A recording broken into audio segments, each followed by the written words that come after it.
नमस्कार साथियों, मैं Neha Sharma gold medalist Kunjal classes में आपका हार्दिक स्वागत करती हूँ। आज हमारा विषय राजस्थान के भौतिक प्रदेश रहेगा। राजस्थान के भौतिक प्रदेश कितने हैं? राजस्थान के भौतिक प्रदेश 4 है। उनका हम विस्तार से वर्णन करेंगे। और अब आप बिना किसी देर करे हुए अपने सेशन की ओर बढ़ते हैं।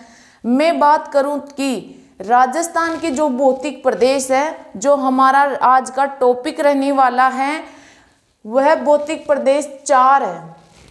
4 भौतिक प्रदेश: उत्तरी पश्चिमी मरुस्थलीय प्रदेश, दूसरा है अरावली पर्वतीय प्रदेश, तीसरा है पूर्वी मैदानी प्रदेश और चौथा है दक्षिणी पूर्वी पठारी प्रदेश। राजस्थान में 4 भौतिक प्रदेश है। सबको पता है, जो तैयारी करते आ रहे हैं वर्षों से, उनको सबको पता है कि राजस्थान में 4 भौतिक प्रदेश है। सबसे पहले मैं उत्तरी पश्चिमी मरुस्थलीय प्रदेश के बारे में आपको बता रही हूँ कि उत्तरी पश्चिमी मरुस्थलीय प्रदेश राजस्थान में कहाँ है, क्या है, किसका अवशेष है, इसकी जनसंख्या कितनी है, क्षेत्रफल क्या है, इन सब डिटेल्स के बारे में मैं आपको इस वीडियो के माध्यम से बताऊंगी। चलो हम अपने टॉपिक की ओर बढ़ते हैं। आज उत्तरी पश्चिमी मरुस्थलीय प्रदेश, ये राजस्थान का पहला भौतिक प्रदेश है। ये राजस्थान का सबसे बड़ा और सबसे नवीन भौतिक प्रदेश है और इसके साथ ही सबसे उपजाऊ भौतिक प्रदेश भी यही है। सबसे उपजाऊ भौतिक प्रदेश यही है। अब अवशेष की बात करें तो ये अवशेष है आपके 33 सागर का। 33 सागर। मैं आपको जो राजस्थान का सामान्य परिचय वाली क्लास करवा रखी हूँ, उस क्लास में मैंने बताया था कि 33 सागर का निर्माण कैसे हुआ था। आप पहले जाकर उसे देख लीजिए, फिर आपकी ये चीज़ समझ में आ जाएगी। फिर क्षेत्रफल की बात करें तो ये राजस्थान का संपूर्ण क्षेत्रफल का 61% है। जनसंख्या की बात करें तो यहाँ 40% जनसंख्या निवास करती है पूरे राजस्थान की। फिर घनत्व की बात करें तो घनत्व यहाँ बहुत कम है। जैसलमेर में 17 प्रति व्यक्ति किलोमीटर है। यानी यहाँ मरुस्थल है, इसलिए कोई रहना पसंद नहीं करता, बट वहाँ पे तेल के कुएं मिले हैं। इस वजह से अब जनसंख्या घनत्व यहाँ सर्वाधिक देखने को मिल रहा है। दुनिया बसने लग गई यहाँ पे, तो ये एक अच्छा संदेश है। जिले इसमें कितने हैं? इसमें 12 जिले आते हैं। अब 12 जिले कौन कौन से देखना आप, 12 जिले देखना: सीकर, झुंझुनू, चूरू, हनुमानगढ़,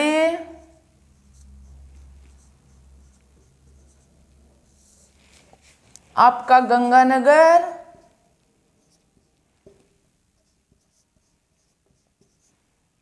बीकानेर,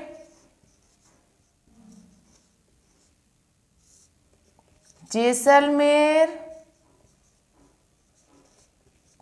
बाड़मेर,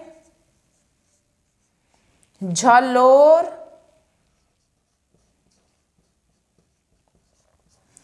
पाली, नागौर,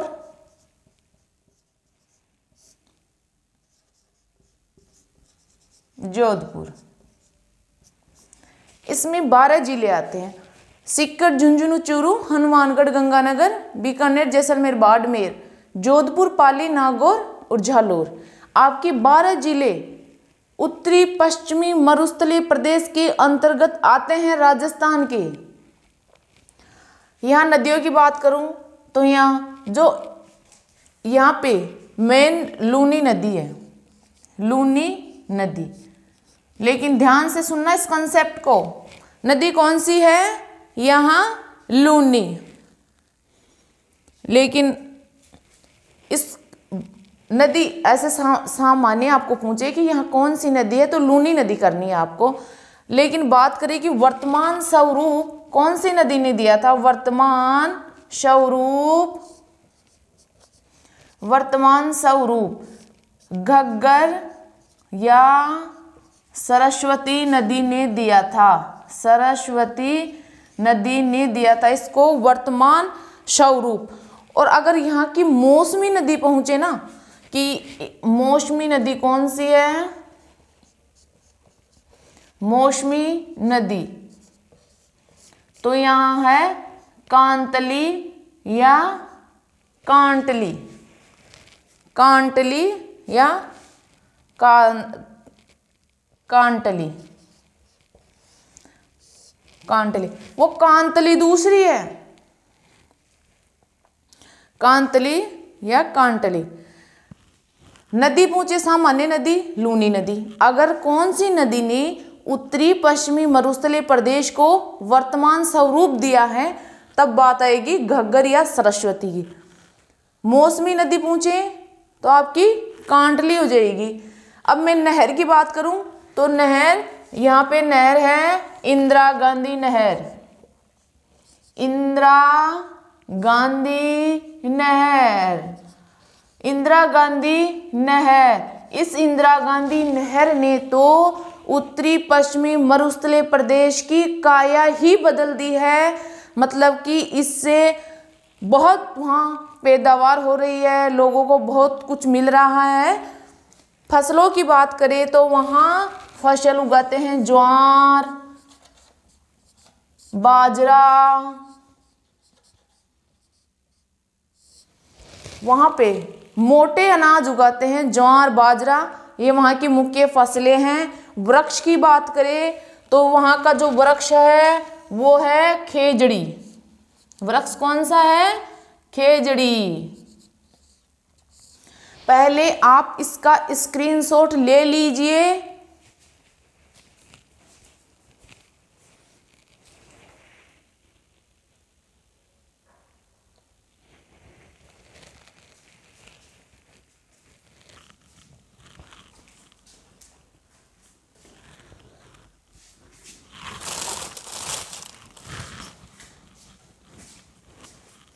हो गया स्क्रीनशॉट?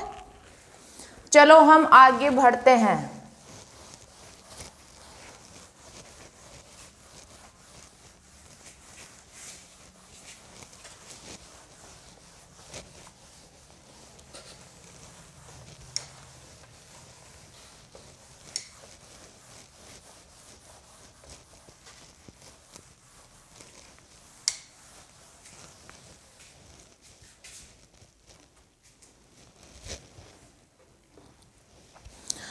अब मैं खनिजों की बात करूं कि खनिज, यहाँ कौन कौन से खनिज पाए जाते हैं? खनिज, खनिज यहाँ पे देखो प्राकृतिक गैस है, प्राकृतिक गैस, प्राकृतिक गैस आप लोग सब जानते हो, है ना। प्राकृतिक गैस यहाँ का मुख्य खनिज है। यहाँ लाइमस्टोन है, लाइमस्टोन, ये खनिज यहाँ पाए जाते हैं। अब ये जो राजस्थान का उत्तरी पश्चिमी मरुस्थलीय प्रदेश है वो दो भागों में विभाजित है। अब दो भाग कौन कौन से हैं ध्यान से देखिए आप। एक तो है पश्चिमी विशाल मरुस्थल और एक है राजस्थान बांगर। भाग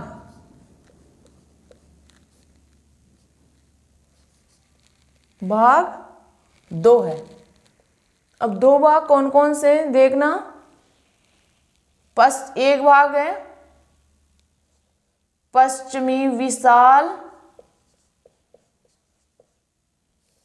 मरुस्थल, पश्चिमी विशाल मरुस्थल एक भाग, और दूसरा भाग है राजस्थान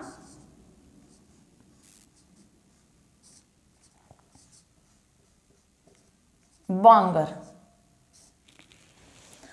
अब पश्चिमी विशाल मरुस्थल, इसमें 3 चट्टानी वो मरुस्थल पाए जाते हैं।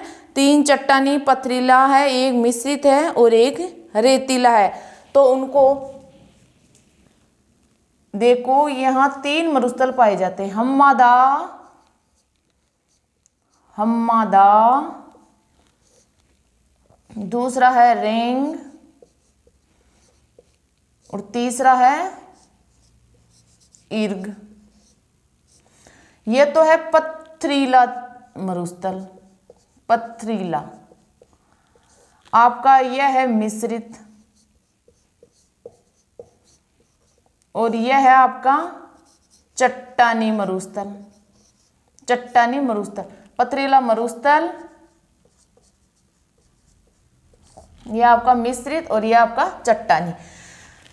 अगर आपको क्वेश्चन ऐसे पूछ लिया जाए हम्मादा, रेंग, इर्ग किसके भाग है, अगर आपके उत्तरी पश्चिमी मरुस्थलीय प्रदेश आ जाए तो आपको उत्तरी पश्चिमी मरुस्थलीय, अगर ये 4 ऑप्शन आ जाए ये वाले, तो आपको ये वाला टिक करना है। और अगर आपके पास ये 2 ऑप्शन आए तो आपको पश्चिमी विशाल मरुस्थल टिक करना है। राजस्थान बांगर में ये चट्टानी मरुस्थल नहीं है, ध्यान से सुन लेना इस चीज को, ठीक है। अब यहाँ पे इस पश्चिमी विशाल मरुस्थल में जो बालू का स्तूप है ना, बालू के टीले ऊंचे ऊंचे, वो 60% भाग पे पाए गए हैं। तो बालू का स्तूप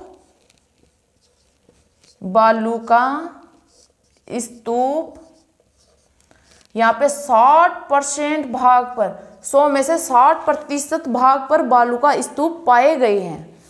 अब बालू का स्तूप एक है पवन अनुवर्ती, बरखान, अनुप्रस्थ, अनुदैर्ध्य, पैराबोलिक, सीप, नेटवर्क, धरियन, मरहो, कई प्रकार के बालू का स्तूप पाए जाते हैं।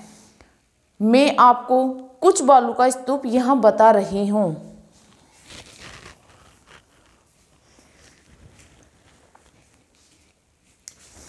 मैं जो पढ़ा रही हूँ अभी वो पश्चिमी विशाल मरुस्थल पढ़ा रही हूँ। राजस्थान बांगर का मैंने कोई जिक्र नहीं किया है अभी, तो आप ध्यान से देखना। जो बालू का स्तूप पाए जाते हैं पवन अनुवर्ती, जो पवन यानी एक ही दिशा में बहने वाली वायु के कारण, जैसे पवन एक ही दिशा में बह रही है, जैसे पश्चिमी दिशा में बह रही है या पूर्वी दिशा में बह रही है, तो एक ही दिशा में बहने वाली वायु के कारण बनते हैं।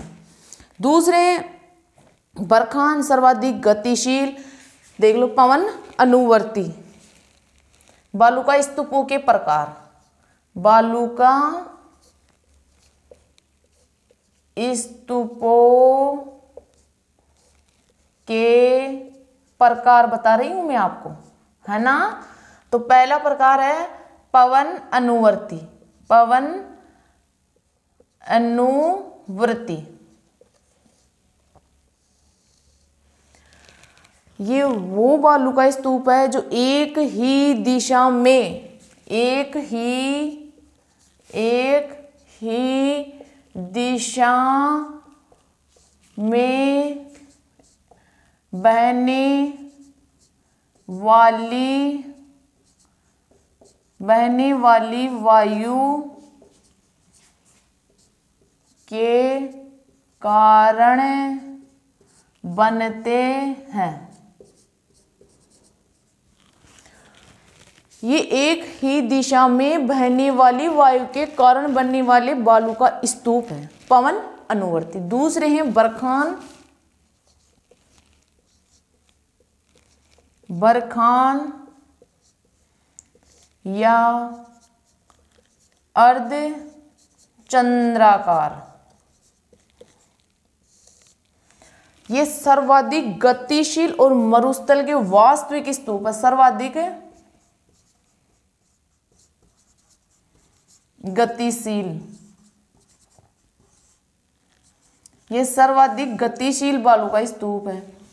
अनुप्रस्थ, अनुप्रस्थ और अनुदैर्ध्य। अनुप्रस्थ वो होते हैं जो प्रचलित पवन की दिशा के समकोण पर बनते हैं, और अनुदैर्ध्य वो होते हैं जो पवनों की दिशा में समानांतर बनने वाले।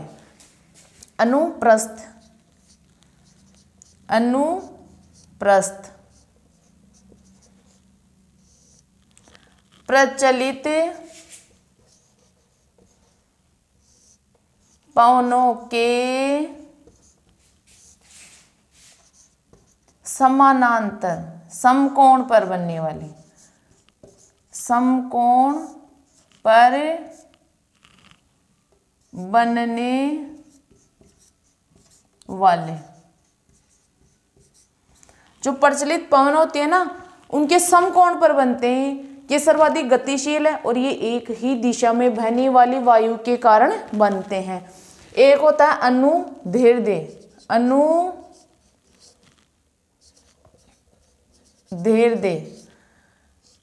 यह है पवनों के समानांतर बनने वाले, पवनों के समानांतर बनने वाले। जो पवनें बहती है ना, समानांतर, समान अंतर से बहती है ना, उन पवनों के किनारे ये वाले बनते हैं। ठीक है, फिर बात करें वो धोरी क्या है? रेगिस्तान मार्च, यानी रेत के विशाल लहरदार टीले जो धीरे धीरे धीरे क्या खिसकते हैं। धोरी रेत के विशाल लहरदार टीले धोरे कहलाते हैं। ठीक है, यहाँ पे एक सर्प की जनजाति है पीवड़ा, सर्प पीवड़ा। सर्प इतना खतरनाक होता है कि इसकी फूंक से ही व्यक्ति मर जाता है, डसने की जरूरत नहीं है इसको, मतलब कि ये फूंक मारता है तो उस व्यक्ति की जीवन लीला समाप्त हो जाती है, बहुत खतरनाक है। एक आप कहते हैं जोड़े, जोहड़े, शेखावाटी के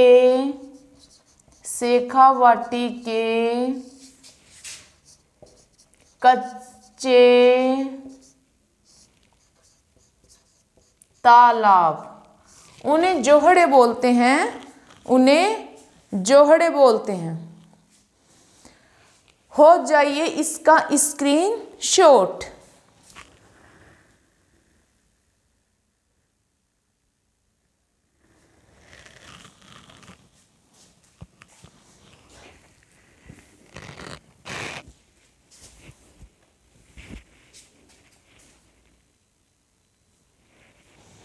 अब आगे बढ़ते हैं।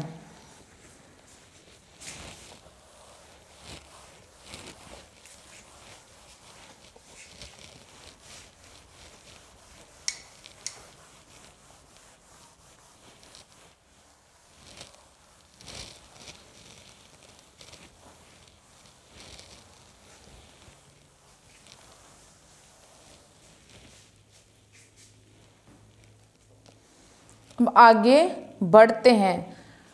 यहाँ एक भूगर्भीय जल पट्टी पाई जाती है, यहाँ एक वन्य जीव अभयारण्य पाया जाता है, यहाँ का तापमान क्या है, और यहाँ पे बात करें तो टाट या रन किसे कहते हैं, तल्ली किसे कहते हैं। अब मैं बात करूँ कि यहाँ पे बालू का स्तूपों के बीच की जो भूमि होती है उसको तल्ली कहते हैं, और उन तल्लियों में अगर वर्षा का जल भर जाता है और अस्थायी झीलों का निर्माण हो जाता है तो उसे डाट या रन कहते हैं। और यहाँ एक जीवाश्म पार्क है आकल गांव सम जैसलमेर, एक पूर्णतया वनस्पति रहित क्षेत्र भी है समगांव जैसलमेर। एक वन्य जीव अभयारण्य भी यहाँ पाया गया है, उसका नाम है राष्ट्रीय मरु उद्यान जैसलमेर। सबसे पहले मैं बात करती हूँ तल्ली।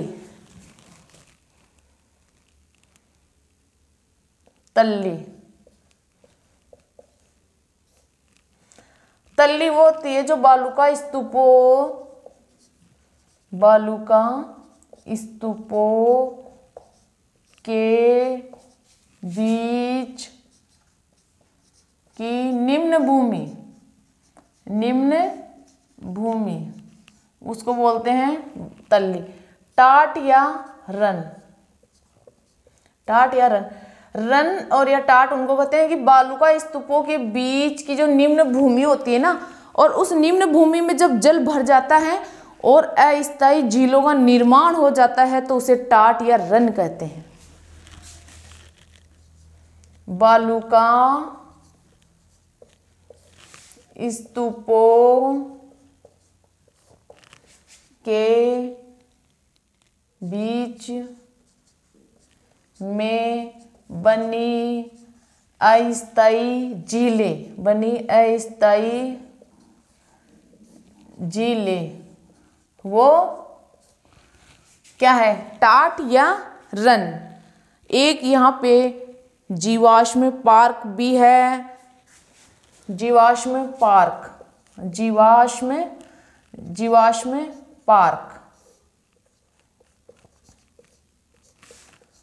आकल गांव जैसलमेर।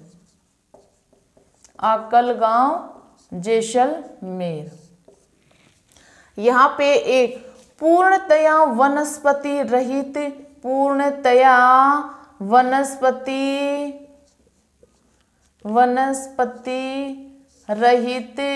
क्षेत्र वो है समगांव जैसलमेर।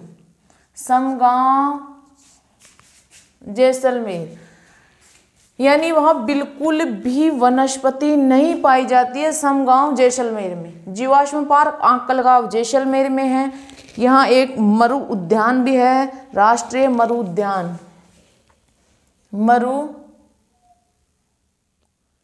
उद्यान राष्ट्रीय मरु उद्यान एक राष्ट्रीय उद्यान है। भूगर्भीय जल पट्टी भी है यहाँ पर, भूगर्भीय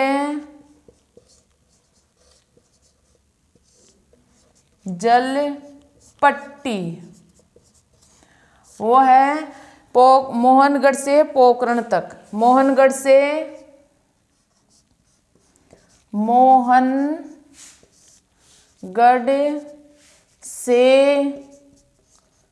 पोखरण तक पाकिस्तानी सीमा के सहारे। ठीक है, हो जाइए इसका स्क्रीनशॉट।